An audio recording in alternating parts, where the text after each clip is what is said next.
नौकर जोर लगा लगाकर मेरा मसाज करता। मैं उसको पैसे पकड़ाती तो कहता, रहने दो मालकिन, वसूली रात को करूंगा। मैं कुछ समझ नहीं पाती। जैसे जैसे वह मसाज करता मुझ पर खुमारी बढ़ती ही जाती और मैं सुकून से गहरी नींद सो जाती। लेकिन एक रात मुझे नींद नहीं आई। मेरे तो होश उड़ गए जब उस रात मसाज करते करते उसने, मेरा नाम दामिनी है, मैं बहुत खूबसूरत थी, इसीलिए शादी से पहले हर दिन मेरे लिए रिश्ता आता था। मैं अपने माँ बाप की इकलौती बेटी थी, इसलिए मेरा बाप चाहता था कि मैं डॉक्टर बनकर उसका नाम रोशन करूं। मगर जब मेरे लिए इतने अच्छे रिश्ते आते थे तो मेरी माँ मुझे कहती कि तुम अपनी पढ़ाई छोड़ दो ताकि मैं तुम्हारी शादी कर दूं। मगर मैं अपनी माँ से कहती थी कि मुझे तो डॉक्टर बनना है। मगर यह सुनकर मेरी माँ को गुस्सा आ जाता था और वह कहती थी कि तुम अभी शादी कर लो, ये डॉक्टर की पढ़ाई बाद में कर लेना। मगर मेरा बाप नहीं मानता था, इसलिए मेरी माँ एक बुजुर्ग बाबा के पास गई और उनसे कहा कि मैं अपनी बेटी की शादी करना चाहती हूँ। मगर उसका बाप नहीं मान रहा। कोई ऐसा ताबीज दो कि उसका बाप शादी के लिए फौरन मान जाए। उस बुजुर्ग ने मेरी माँ से 2000 रुपए लिए और ऐसा ताबीज दिया कि मेरा बाप मेरी शादी के लिए फौरन मान गया। ये रिश्ता दरअसल मेरे बाप के दोस्त ने अपने बेटे के लिए मांगा था और कहा कि आपकी बेटी शादी के बाद भी डॉक्टर बन सकती है। ये सुनकर मेरे बाप ने उससे शादी के लिए फौरन हाँ कह दिया और मैं विदा होकर अपने ससुराल आ गई। मेरे ससुराल वाले बहुत अमीर थे, इसलिए मैं और मेरे पति अलग घर में रहते थे। मेरा पति अपने बाप का बिजनेस संभालता था, इसलिए वह सुबह से शाम तक बिजी रहता था। मैं उसके घर गई तो वहां का ऐशो आराम देखकर मैं चौंक गई। मेरे पति ने मेरी सेवा के लिए कई नौकरानियां रखी हुई थी, मगर उसका एक नौकर धीरे धीरे मेरे करीब आने लगा। उस नौकर ने मुझसे कहा कि मैं यहाँ काफी सालों से काम कर रहा हूँ और आपके ससुराल वाले मुझे बिल्कुल घर के मेंबर की तरह ही समझते हैं। ये सुनकर मैंने भी उसे खास अहमियत देना शुरू कर दी। वह एक दिन मेरे कमरे में आ गया। मैं अभी तक बिस्तर में लेटी हुई थी। उसने मुझे थका थका देखा तो कहने लगा कि आप लेटे रहो, थक गई होगी। अगर आपको ऐतराज ना हो तो मैं आपके पैर दबा दूं। यह सुनकर मैं चौंक गई। मैं खूबसूरत थी, जवान थी, लेकिन मुझे मेरे पति के अलावा किसी मर्द ने नहीं छुआ था और ना ही मैंने किसी नौकर से कभी अपने पैर दबवाए थे। इसलिए मैंने फौरन मना कर दिया, क्योंकि मुझे अच्छा नहीं लगता कि कोई पराया मुझे छुए। यह सुनकर वह चुप हो गया और मेरे कमरे से चला गया। तभी मुझे एहसास हुआ कि मैंने उसकी बात का जवाब बहुत सख्ती से दिया था। शायद वह पहले भी मेरे ससुराल में ऐसे काम करता होगा, मगर मैंने साफ इनकार करके उसका दिल तोड़ दिया था। दरअसल मैं बहुत नरम दिल थी, इसलिए मुझे बाद में अफसोस होने लगा। मैं उसके बारे में सोचने लगी कि यह नौकर तो काफी जवान और खूबसूरत है, मुझे इससे पैर नहीं दबवाना चाहिए था। शायद मेरे पति को यह बात अच्छी ना लगे। अगले दिन भी ऐसा हुआ। नौकर ने यही बात मुझे दोबारा कहा। मैं उस दिन बहुत थकी हुई थी, इसलिए मैंने अपने पैर बिस्तर से नीचे कर लिए और उससे कहा कि तुम मेरे पैर दबा दो। यह सुनकर वह खुश हो गया और उसने मेरे पैर दबाने शुरू कर दिए। वह इतने धीरे धीरे पैर दबा रहा था कि मुझे फिर से नींद आने लगी। ये देखकर वह नौकर कहने लगा, मालकिन, आपको नींद आ रही है, आप बिस्तर पर लेट जाओ, मैं आपके पैर दबाता रहूंगा। मैं जैसे मदहोशी में थी, इसलिए फौरन बिस्तर पर लेट गई। वह नौकर बिस्तर पर आ गया और मेरे पैर दबाने लगा। उसके बाद मुझे होश नहीं रहा और मैं सो गई। मुझे नहीं पता था कि मैं कितने घंटे सोती रही। मेरी आंख खुली तो मैंने देखा कि वह नौकर अभी तक मेरे पैर दबा रहा था। ये देखकर मुझे उस पर तरस आ गया और मैंने हाथ बढ़ाकर अपना पर्स खोली और कुछ नोट निकाले और उस नौकर के हाथ में रख दिए। ये देखकर वह शर्माने लगा। मालकिन, आप मुझे पैसे देकर शर्मिंदा कर रही है। मेरी सैलरी अच्छी है, मुझे इन पैसों की जरूरत नहीं है। ये सुनकर मैंने उससे कहा कि यह पैसे तुम्हारी मेहनत के हैं। ये सुनकर उस नौकर ने मुझसे वह पैसे लिए और मेरे कमरे से निकल गया। मेरा पति रात को देर से आता था, इसलिए मैंने शाम को फिर उस नौकर को अपने कमरे में बुलाया और उससे कहा कि तुम्हारी मालिश से मुझे बहुत अच्छी नींद आती है, इसलिए जब तक मेरा पति घर नहीं आ जाता तब तक तुम मेरे कमरे में ही रहना। शायद नौकर को पैसे का लालच आ गया था, इसलिए वह मेरी बात सुनकर खुश हो गया और कहने लगा, मैं तो आपका मामूली सा नौकर हूं, जैसा आप कहोगे मैं वैसा ही करूंगा। आपके पैर दबाता रहूंगा ताकि आपकी थकान उतर जाए और आपको सुकून मिले। ये सुनकर मैंने उससे कहा कि तुम्हारे हाथों में जादू है, इसलिए तो मेरी सारी थकावट उतर जाती है। एक दिन नौकर ने मुझसे कहा कि आपकी सास भी कभी कभी मुझसे मसाज करवा लेती थी। ये सुनकर मैं चौंक गई। मुझे मेरी सास ऐसी नहीं लगती थी, मगर वह नौकर झूठ बोलने वाला नहीं लगता था। मुझे ससुराल आए 1 महीना होने वाला था, इसलिए मैंने नौकरों को परख लिया था। वह मुझे हर बात सच ही कहता था। मेरे घर में नौकरानियां भी काम करती थी, मगर वह झूठी और बेईमान थी। वह मुझसे जो बात सुन लेती थी उसे पूरे मोहल्ले में मशहूर कर देती थी, इसलिए मैं उन्हें अपने कमरे में नहीं आने देती। ये नौकर इस घर का पुराना नौकर था, इसलिए मैं उस पर भरोसा करती थी। नौकर भी मेरे कमरे में आता था, मगर अपनी नजरें झुकाकर रखता था। वह मेरे जिस्म को हाथ लगाता, मगर उसकी नीयत खराब न थी। ऐसा हर रात होता था। एक दिन मैंने अपने पति से कहा कि जब से हमारी शादी हुई है हम कहीं घूमने फिरने नहीं गए। यह सुनकर मेरे पति ने कहा कि जब से हमारी शादी हुई है तुम भी तो हर वक्त नींद में रहती हो। मैं रात को घर आता हूं तो तुम गहरी नींद में होती हो। दिन को मेरे पास वक्त नहीं होता और रात को मेरे घर आने से पहले तुम सो जाती हो।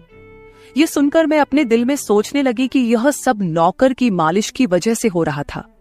मेरे पति की शिकायत सही थी। मुझे रोज रात को अपने पति के लिए जागना चाहिए था। उस दिन मैंने फैसला किया कि आज रात जब नौकर मुझे मालिश के लिए कहेगा तो मैं इनकार करूंगी, ताकि मुझे नींद ना आए और मैं अपने पति के आने तक जागती रहूं। शाम हुई तो मैंने नहाकर खुद को खूब तैयार किया और दुल्हन बनकर बिस्तर पर बैठ गई। नौकर मेरे कमरे में आया तो उसने मुझे मालिश के लिए पूछा, मगर मैंने साफ इनकार कर दिया। मेरी बात सुनकर वह कुछ उदास हो गया और वापस चला गया। कुछ देर बाद नौकर मेरे कमरे में आया तो उसके हाथ में दूध का गिलास था। मैंने खाना नहीं खाया था, इसलिए फौरन दूध पी ली और अपने पति का इंतजार करने लगी, मगर मुझे नींद आ गई और मैं सो गई। सुबह में जागी तो नौकर फौरन मेरे कमरे में आया और कहने लगा, मालकिन आपके लिए नाश्ता लेकर आऊं। ये सुनकर मैंने अपने पति के बिस्तर की तरफ देखा, वह खाली था। ये देखकर नौकर कहने लगा, मालिक को जरूरी काम था, वह नाश्ता करके चले गए। ये सुनकर मेरा मूड खराब हो गया। मैं रात भर उसका इंतजार करती रही, मगर वह सुबह होते ही ऑफिस चला गया। मैंने नौकर से कहा कि मेरे लिए चाय ले आओ। नौकर कमरे से बाहर निकल गया। तभी मैंने अपने जिस्म की तरफ देखा तो चौंक गई। रात को मैंने दुल्हन का कपड़ा पहना हुआ था, मगर अब मेरे जिस्म पर कोई और कपड़े थे। मगर मैंने अभी जेवरात पहने हुए थे। मेरा सर भारी होने लगा।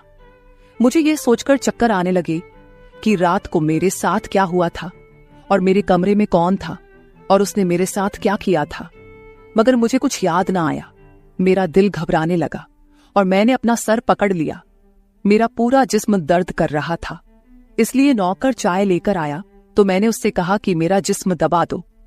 यह सुनकर वह बिस्तर पर आ गया और मुझे दबाने लगा। उस दिन मैं देर तक बिस्तर पर पड़ी रही। उस दिन मेरे पति अचानक घर आ गए। मैंने उसे देखा तो उस पर बरस पड़ी। मैं रात को तुम्हारे लिए दुल्हन बनकर जागती रही, मगर तुम नहीं आए। ये सुनकर मेरे पति कहने लगे, मैं रात को कमरे में आया तो तुम गहरी नींद में थी, इसलिए मैंने तुम्हें नहीं जगाया। ये सुनकर मैं चौंक गई, मगर मेरे कपड़े किसने बदली किए और नींद पूरी होने के बावजूद मेरा जिस्म क्यों दर्द कर रहा है। मैं उलझ गई थी। मेरे पति कहने लगे, अच्छा ठीक है, मूड खराब करने की जरूरत नहीं है। मुझे आज रात एक काम के सिलसिले में बाहर जाना है, इसलिए देर हो जाएगी, मगर अभी मेरे पास 3-4 घंटा फ्री है। अगर तुम कहो तो हम अभी कहीं बाहर जा सकते हैं। ये सुनकर मेरा मूड खुद ब खुद ठीक हो गया और मैं सारी रात वाली बातों को भूलकर खुश हो गई। शादी के बाद यह पहला मौका था कि मैं अपने पति के साथ कहीं बाहर जा रही थी। मैं जल्दी जल्दी तैयार होने लगी, जबकि मेरा पति गाड़ी में बैठकर मेरा इंतजार करने लगा। उस वक्त नौकर मेरे कमरे में आ गया और मुझसे पूछा, मालकिन, आप कहीं जा रही हैं क्या? ये सुनकर मैंने उससे कहा कि हाँ, मगर तुम क्यों पूछ रहे हो? ये सुनकर नौकर कहने लगा, मैं आपका नौकर हूं, मगर आपको यही सलाह दूंगा कि आप बाहर नहीं जाओ, क्योंकि आपका जिस्म थक जाएगा। ये सुनकर मुझे गुस्सा आ गया और मैंने उससे कहा कि तुम मेरे नौकर हो, मेरे पति बनने की कोशिश मत करो। ये कहकर मैं बाहर चली गई। न जाने मुझे किस बात पर गुस्सा आ गया था। मैंने उस नौकर को खूब खरी खरी सुना दी। वह भी अपनी औकात जान गया था। तभी तो मैं जब घर आई तो वह मेरे सामने नहीं आया। मेरे पति मुझे गेट पर उतारकर वापस बाहर जा चुके थे। जबकि मैं अंदर आई तो मेरा सारा जिस्म बुरी तरह दुख रहा था। शायद मेरे जिस्म को मालिश की आदत हो गई थी। तभी तो रात होते ही वह मालिश के लिए तड़पने लगता था। लेकिन मैंने उस नौकर को नाराज कर दिया था, इसलिए आज वह मेरी मालिश करने नहीं आया। मगर मुझे उसकी जरूरत थी, इसलिए मैंने एक नौकरानी को बुलाया और उस नौकर को बुलाने को कहा। थोड़ी देर गुजरी थी कि वह नौकर मेरे कमरे में आ गया, मेरे बिस्तर पर बैठ गया और चुपचाप मेरे पैरों को दबाने लगा। यह देखकर मुझे शर्मिंदगी हुई। मैंने उसे इतना बुरा भला कहा, मगर उसने मेरी बात को बिल्कुल बुरा नहीं माना। मैंने उसे चुप देखा तो कहने लगी, मुझे उस वक्त पता नहीं क्या हो गया था, इसलिए मैंने तुम्हें खरी खरी सुनाई। मैं इतने दिनों के बाद अपने पति के साथ कहीं बाहर जा रही थी, इसलिए मुझे तुम्हारा टोकना अच्छा नहीं लगा, इसलिए मुझे माफ कर दो। मैं उसकी मालकिन थी और उसे इस काम के पैसे देती थी, मगर अब भी मुझ में इंसानियत जिंदा थी, इसलिए मैंने मालिक होकर भी नौकर से माफी मांग ली। क्योंकि वह भले ही नौकर था, मगर वह एक इंसान भी तो था। मेरी बात सुनकर वह नौकर कहने लगा, मैं आपका नौकर हूं, इस काम के लिए मैं आपसे सैलरी लेता हूं, इसलिए आपको हक है, आप जो चाहे मुझे कह दे। ये सुनकर मैं चुप हो गई, मगर मैंने सोच लिया था कि आइंदा इससे ऐसा कुछ नहीं कहूंगी। वह उस रात देर तक मेरी मालिश करता रहा और फिर मुझे नींद आ गई। मुझे नहीं पता था कि नौकर मेरे कमरे से कब निकला और कब मेरे पति घर पर आए। मैं सुबह उठी तो मेरा पति बाथरूम में था और बाहर जाने के लिए तैयार हो रहा था। मैं उसे हैरानी से देखने लगी। पता नहीं आजकल मुझे क्या हो रहा था। नौकर की मालिश से मुझे इतनी गहरी नींद आती कि मुझे किसी बात का होश ना रहता था। मुझे इस बात का भी पता नहीं चलता था कि मेरा पति कब कमरे में आता था। मैं सोचने लगी कि इस नौकर की मालिश में ऐसा क्या जादू था कि वह मेरे पति के आने से पहले ही मेरी मालिश करता। तो मैं अचानक गहरी नींद में सो जाती थी। सुबह जब मैं उठती तो मेरा सर भारी महसूस होता और मैं चलने फिरने के काबिल नहीं रहती। मगर यह बात मैंने अपने पति को नहीं बताई, क्योंकि मैं नहीं चाहती थी कि ये बात मेरे पति को पता चले कि मैं उस नौकर से मसाज करवाती थी। एक दिन मेरा पति दिन के वक्त घर पर ही रहा। मैंने नौकर से घर के सारे काम करवाए, अपने कमरे में नहीं आने दिया। नौकर भी घर के सारे काम करता रहा और मसाज वाली बात किसी के सामने अपने मुंह से नहीं निकाली। मैं भी चाहती थी कि यह बात किसी को पता ना चले। इस दौरान जब मेरा पति घर से बाहर जाता था, मैं उस नौकर को कमरे में बुला लेती थी। मगर एक दिन मेरा पति अचानक ही घर आ गया और मैं कमरे में थी। यह देखकर मैं बहुत घबरा गई और सोचा कि पति के आने से पहले नौकर को भगा दूं। मगर यह नौकर भी बड़ा समझदार था। मेरे पति के आने से पहले दूसरे काम पर लग गया और मेरे पति को कुछ पता नहीं चला। मैं मसाज घर की नौकरानियों से भी करवा सकती थी, मगर उस नौकर के हाथ में क्या जादू था कि मैं उसे हर रोज अपने कमरे में बुला लेती थी। मुझे पता नहीं क्या हो जा रहा था। जिस रात मैं नौकर से मसाज नहीं करवाती थी, उस रात मेरे पूरे जिस्म में दर्द हो जाता था। सुबह में जागती तो मेरा सर भारी हो जाता था और मुझे थकान भी हो जाती थी। एक रात मैंने नौकर से मालिश करवाई और गहरी नींद सो गई। सुबह मेरी आंख खुली तो फिर से मेरे कपड़े चेंज हो चुके थे। ये क्या माजरा था? ऐसा कौन करता था? क्या मेरा पति मेरे साथ ऐसा कर रहा था? मैं सोच में पड़ गई। मैंने शीशे के सामने जाकर देखा तो चौंक गई। मेरे पूरे जिस्म पर लाल निशान पड़ गए थे। यह कैसे निशान थे? मैं अपने जिस्म पर हाथ फेरने लगी। मैं जैसे उस निशान को मिटाना चाहती थी, मगर ऐसा ना हुआ। अगले दिन फिर मैंने अपने जिस्म को देखा कि निशान खत्म होने के बजाय फैलने लगे थे। मैं घबरा गई। तभी मेरे कमरे में नौकर आ गया और उसने मुझे मालिश को कहा। मैं उस निशान को छुपाना चाहती थी, इसलिए उसे कहा कि आज तुम सिर्फ मेरे पैर दबा दो। उसने मुझसे कुछ नहीं पूछा, मगर मैं अंदर ही अंदर डर रही थी। किसी दिन मेरे पति ने यह निशान देख लिए तो मैं उसे क्या जवाब दूंगी। मैं ये सोच सोचकर थक चुकी थी, इसलिए मैंने तकिए पर पैर रख दिए। नौकर मेरा मसाज करने लगा। मेरी आंखें नींद से बंद होने लगी थी। तभी मुझे नौकर ने ऐसी बात कह दी जिसे सुनकर मेरे होश उड़ गए। उसने मुझसे कहा, मालकिन आप मुझे बहुत अच्छी लगती हो। मेरी आंखें बहुत बोझल होने लगी थी। मुझे उसकी बात समझ नहीं आई और फिर मैं गहरी नींद सो गई। सुबह मेरी आंख खुली तो मेरा पति भी बिस्तर में लेटा हुआ था। मेरा सर भारी हो रहा था और जिस्म दर्द से छूट रहा था, मगर उसके बावजूद मैं अपने पति के करीब गई और उसे धीरे से उस निशान के बारे में बता दिया। मैंने सोचा कि यह निशान बढ़ रहे थे, इसलिए मुझे यह बात अपने पति को बता देनी चाहिए। यह सुनकर मेरे पति ने मेरे जिस्म से कपड़ा हटाया तो वह उछल पड़ा। वह मुझसे दूर हो गया और कहने लगा, तुमने मुझे धोखा दिया है, बेवफाई की है और तुम्हें उसी की सजा मिली है। यह कोई बीमारी नहीं है, बल्कि तुम्हारा गुनाह है। मुझ में क्या कमी थी जो तुमने दूसरा मर्द तलाश कर लिया। मैं काम में बिजी था, मर तो नहीं गया था कि तुमने एक और चक्कर चला लिया। यह सुनकर मैं हक्का बक्का रह गई। मैंने उससे कहा कि यह आप कैसी बातें कर रहे हैं, मैं बेकसूर हूं। मगर मेरा पति हंसने लगा और कहने लगा, ये निशान बता रहे हैं कि तुम गुनहगार हो, इसीलिए मेरे घर से निकल जाओ, मैं तुम्हें तलाक के पेपर भेज दूंगा। उसने मुझे धक्के मार मार कर घर से निकाल दिया। मैं रोते हुए अपने माँ बाप के घर आ गई और उन्हें अपनी बेगुनाही का यकीन दिलाया। वह मेरे अपने थे, इसलिए उन्होंने यकीन कर लिया। उन्होंने कहा कि वह मेरे पति से बात करने जाएंगे, मगर उनके जाने से पहले ही तलाक के कागज आ गए और मेरी हंसती मुस्कुराती दुनिया उजड़ गई। मैं इसका जिम्मेदार किसको ठहराती? कोई भी तो नहीं था। मैं कई दिनों तक रोती रही। मुझे ऐसा लगने लगा था जैसे मैं मरने वाली थी। एक दिन मेरी माँ मेरे कमरे में आई और कहने लगी कि तुमसे कोई मिलने आया है। मैं भागकर गई कि शायद मेरे पति आए हो, उसे मेरी बेगुनाही का एहसास हो गया हो। मगर वहां मेरा पति नहीं था, बल्कि वही नौकर था जो उसके घर काम करता था। मैंने उसे आने का कारण पूछा तो वह कहने लगा, मैं आपके उन निशानों के बारे में जानता हूं। यह सुनकर मैं चौंक गई। मैंने उसको कसकर पकड़ा और उसकी शर्ट का बटन एक झटके से खोल दिया। मुझे अब समझ आया कि मेरे पति ने मुझ पर इतने गंदे इल्जाम क्यों लगाए थे। ये कहकर मैंने नौकर के सीने पर मुक्के मारने शुरू कर दिए। मैंने कहा, ये निशान मेरे जिस्म पर कैसे आए? तुमने मसाज के बहाने मेरे साथ क्या क्या किया था? मुझे सच सच बताओ। ये सुनकर नौकर ने मेरे दोनों हाथ पकड़ लिए और कहने लगा, मेरा नाम राजेंद्र है और मैं तुम्हारे साथ यूनिवर्सिटी में पढ़ता था, मगर मुझे तुमसे प्यार हो गया। मैं भी डॉक्टर बनना चाहता था और मैंने सोचा था कि जब हम दोनों डॉक्टर बन जाएंगे तो मैं तुम्हारे बाप से तुम्हारा हाथ मांग लूंगा।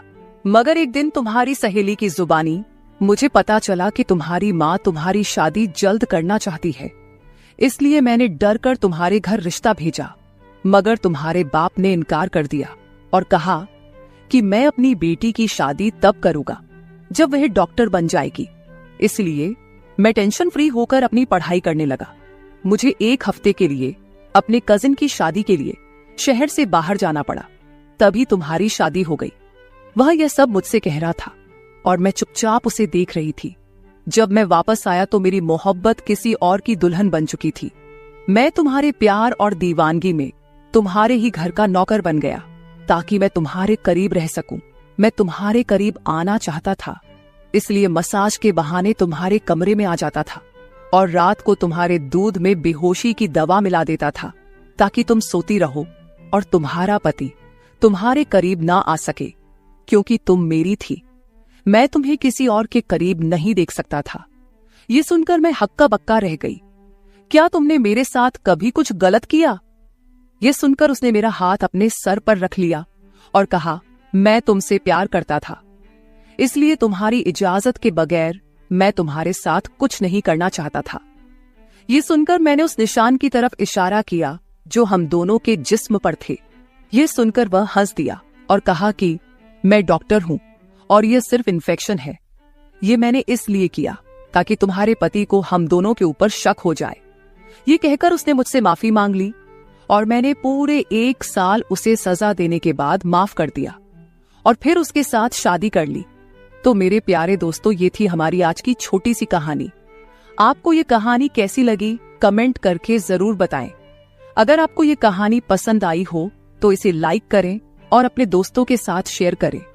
अगर आप ऐसी ही और भी इंटरेस्टिंग और रोमांटिक कहानियां सुनना चाहते हो तो चैनल को सब्सक्राइब जरूर कर ले और बेल आइकॉन ऑन कर ले ताकि आपको मेरी हर कहानी समय पर मिल सके। कल मिलेंगे एक और नई कहानी के साथ। धन्यवाद।